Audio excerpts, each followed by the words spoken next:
Hello, everybody. It is me, Ebiskatuzi, and today we're here talking about Moon Knight Episode 5. Our Lord and Savior, Mr. Moon Knight. Oh, they even said in this episode where Khonshu they did like a replay, like a recast of like this whole entire spirit journey, mental trauma walkthrough of his past and everything. And there was a part where it showed Khonshu saying, I can't say the exact quote, but "A stride to vengeance, my Moon Knight." Yeah, another series where you have someone say the name of the show in the series. That's the title of the show, and just his persona, all in one, all in just one little thing. But oh man, I just love series where you just go through everything and you see the emotional trauma. I love emotional mental trauma. Oh boy, I love it so much when people have trauma. Oh, all right. So there was this episode was a roller coaster of so many things happening. One thing that was a doozy for me was the whole entire like psych ward stuff where like it made me just rethink everything. Like my mind just my god.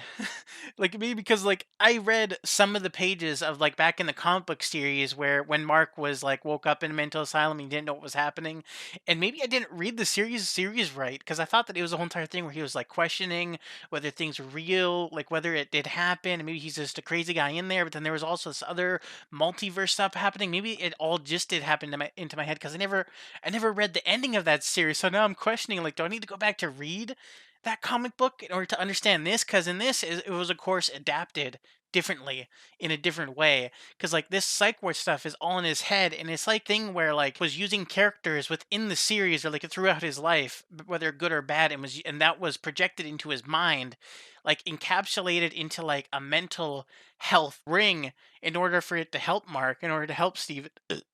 Oh, oh, sorry about that. It was like helping him, and then like it seemed like he was actually the good guy because in this episode, Doctor Harrow, the psych ward administrator in this episode, seemed like he was helping Mark. Because at the beginning, I was like, oh, it's just he's just doing his thing. Especially at the beginning of the episode, where like it showed finally we saw the other personality, and I still have no idea if that is another personality because like it is different. Because while Mark and Steven were occupied in another part of his mental area where he was talking to the hippo, I guess Dr. Harrow and all those people were like his mental health things were like based on how he views them, they could be good or bad. But it seemed like he was just helping him this whole entire episode, and I thought that that was cool how that was happening. But then we saw at the beginning of this episode, like I said, where his other personality, I have no idea who this is, but he had like a red mark, like it looked like he got beat up, like it looked like he got his face just shit in because he had like a scratch mark with a band-aid over it, and then he like talked in sort of like I guess I was assuming Brooklyn, like New York sort of like accent, and he was like he seemed weird because also his eyes seemed big. Then even when Steven and Mark were there, I guess that scene was filmed maybe in the same day, where his eyes just seemed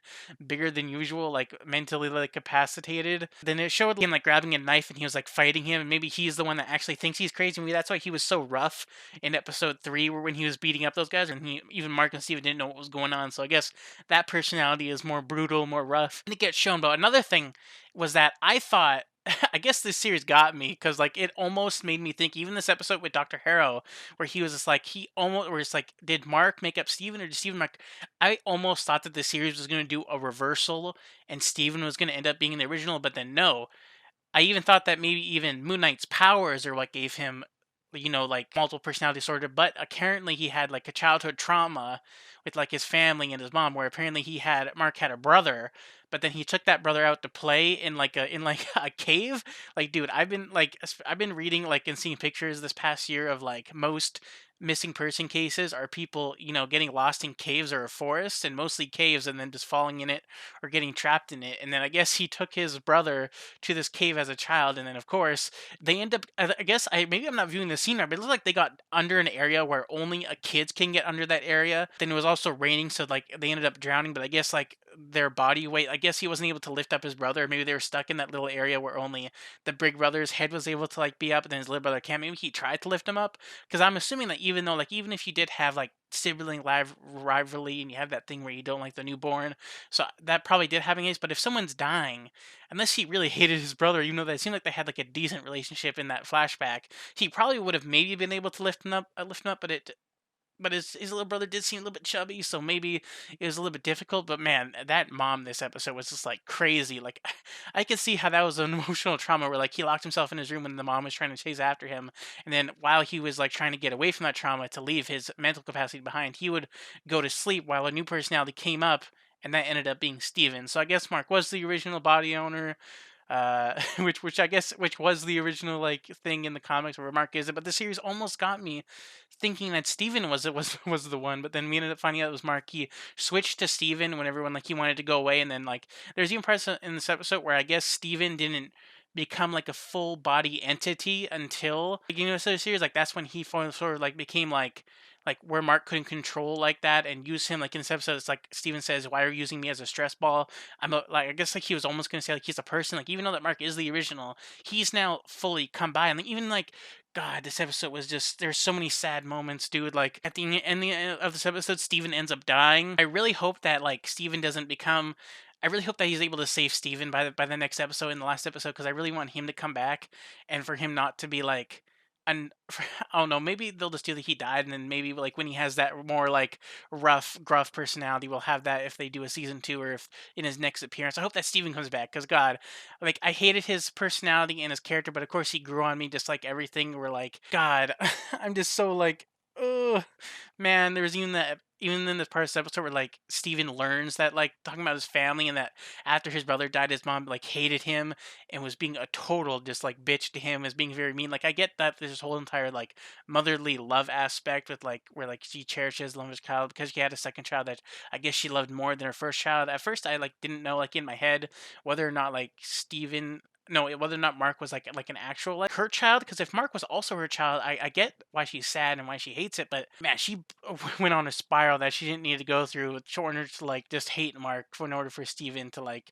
live and then like experience this where like Mark even tried to shelter Steven. Maybe that's why in like previous episodes where like Mark said that that when the business is done, maybe Conchi will like swipe Mark away and then Steven will become the like the main property. Like even this episode, like where when it showed like Mark through memory lane getting the Moon Knight powers, where like he like it like shows him like with Layla's father dead and all the other crew members, mercenaries dead, where like one of his partners like killed him, which was relating to the comics, but then he ended up only getting shot, and then he ended up crawling to like the dig site where they were getting the treasures and stuff like that, and then Khonshu's statue was there, and then recruited him, and then like there's a part where Steven says that Khonshu coursed uh Mark into becoming Moon Knight because he was like on his deathbed. But of course, like if you're on your deathbed and if you're about to like end yourself because you're already dying, if some like otherworldly being came up and then offered you a chance to live, like even if you wanted to die, you would probably want to live and keep yourself on board and then keep yourself. Of course, he's going to like. I guess that he did like coerce Mark into being it. But then he even said that it was a waste for him to die here and that he could like live more like free, have guilt and have all this thing with him by him becoming Moon Knight. He can I guess make himself feel better if Mark wanted stuff like that. Then I guess like he did end up getting it anyways. At least he lived. Like there was even like a part of this episode where they met up with the hippo from last episode, and that funny thing where they learn that she's like the keeper of the dead and stuff like that, and then she ends up weighing Mark's and Steven's heart. Like she puts her hand in their bodies and takes out two hearts.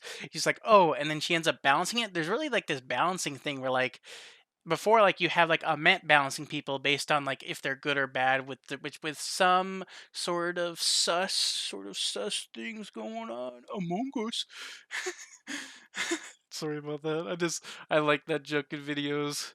But then like apparently like you also get judged with this hippo lady on whether or not you're like full or you're like more content in order for you to go into like the happy ventures of like going through the reeds, going through like this cornfield that we saw at the ending of this episode with Mark becoming like a fully person because like I guess Mark and Steven would have had to have been like content with being two different people and maybe then his like scales would have been balanced enough for him to like go to the next level, go into the reeds on whether or not to live or to die or to just go to like a higher plane of I guess contentness or maybe like a heaven or a hell type of thing. But then if you're not balanced, you end up getting the duat, these creatures to like kill you and bring you off to the reeds. Like and then we show Steven dying or like at the end of the episode, like they're fighting against the duat because they aren't balanced, and then like Mark is about to get thrown off the ship and then become like lost into like a hell type scape, but then Steven ends up fighting back too, because he's like, oh, if I'm you, then I'm also a strong mercenary. So he ends up beating them up, ends up saving Mark because he ends up getting thrown off again, then saves him,